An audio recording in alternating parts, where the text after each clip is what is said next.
It is important to note that at the Congress working meeting that accepted the partition plan, there were only two dissenters and both Muslims, Khan Abdul Ghaffar Khan and Maulana Azad, who opposed the partition move. Everyone else, including Prasad and Govind Ballabh Pant, voted in favor of dividing the country. Blaming Gandhi for partition will be wrong. To understand Gandhi, one has to enter his heart and soul, which is not possible for a common man to do so. It appeared as if Gandhi was not only sympathizing with the Muslims but also protecting them. Same idea about Gandhi was drawn by Nathuram Godse. Godse felt about Gandhi that on January 13, 1948, I learned that Gandhiji had decided to go on fast unto death. The reason given was that he wanted assurance of Hindu-Muslim unity. But I and many others could easily see that the real motive was to compel the government to pay the sum of 55 crore to Pakistan, the payment of which emphatically refused by the government. But this decision of the people's government was reversed to suit the tune of Gandhiji's fast. The government of India had agreed to pay 75 crore to Pakistan. The first installment of 20 crore had already been released. Invasion of Kashmir by self-styled liberators and Pakistani army took place, which forced government of India to withhold the second installment.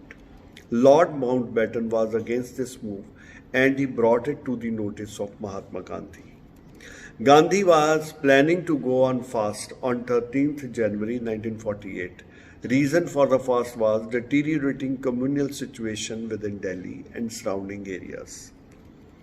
It seemed that Gandhi was also upset with the government decision to withhold Pakistan's share. As such, the amount was released. On 17th January 1948, after meeting Maulana Azad, Gandhiji laid down 7 conditions for breaking his fast. These were: number 1, annual fair, the Urs at the Khwaja Bakhtiar Shireen at Mehrauli, due in 9 days' time, should take place peacefully. Second, the 100-odd mosques in Delhi converted into homes and temples should be restored to their original users.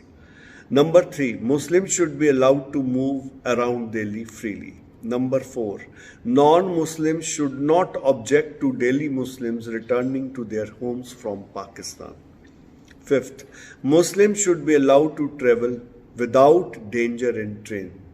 Sixth, there should be no economic boycott of the Muslims. Number 7, accommodation of Hindu refugees in Muslim area should be allowed only when they are ready to adjust them in their localities. Do we need any person or leader to preach against Gandhi?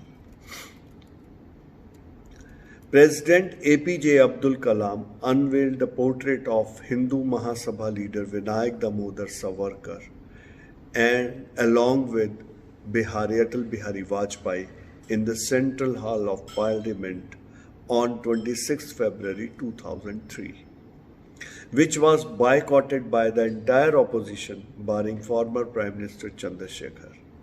Historian Bipan Chandra protested over the installation of the portrait. Its very sight is vulgar, he said. Why should Savarkar portrait be put up? He criticized and commented, a person who asks for pardon cannot be called brave or patriot. Who's a patriot? Someone who loves his country and feels very loyal towards it. There is no such barometer to measure one's patriotism. Then who decides whether a person is a patriot or not?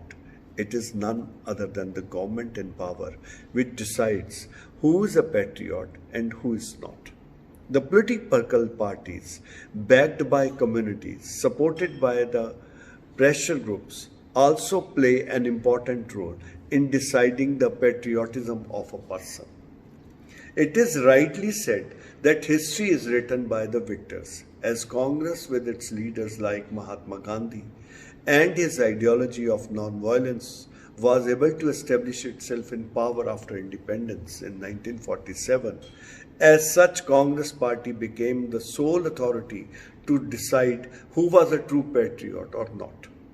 All those who followed their line of thought and action were considered patriot, and others were put to the litmus test of time and scrutiny. Many young heroes of India's independence died unsung, and their name was not known in the history of freedom movement of the country. In 1970s, India government sent a delegation to England, Pentonville prison, to fetch the remains of Shaheed Udham Singh. While the members were completing the formalities, the jailer told them, "Sir, there is another man's remains lying for the last 60 years. See to it if he is of some importance for you." Whose remains it is? Madan Lal Dhingra. Who was he? We don't know. Yes, but he was hanged. Message was sent to India and inquiry was made, and soon it was discovered that he too was a freedom fighter, a patriot. As such, his remains were brought to India, and for the first time, the members of Dhingra family were asked to accomplish the last rites. The same family which had once renounced any relation with Madan Lal Dhingra proudly accompanied the procession and submerged his ashes in the holy water. Overnight, a historian was asked to write a biography, and soon his act became known to the people in general. Bhagat Singh admired Madan Lal Dhingra, and he aptly stated, "Such singularly exceptional rebels who challenge the power that be and jump into flames of their wrath forget all about their own well-being while beautifying the world at large, and the human society moves forward by virtue of their mortification. Such heroes descend from time to time. India too had them, has them, and shall continue to have them." Within India, Punjab had a plentiful share of such gems. In the 20th century, the trail of blaze of revolution was blazed by Madan Lal Dhingra. After Gandhi's assassination, Savarkar's home in Dadar, Bombay, was stormed by angry mobs. After he was acquitted of the allegation related to Gandhi's assassination and released from the jail, Savarkar was arrested by government for making Hindu nationalist speeches. He was released after agreeing to give up political activities. He continued addressing social and cultural elements of Hindutva.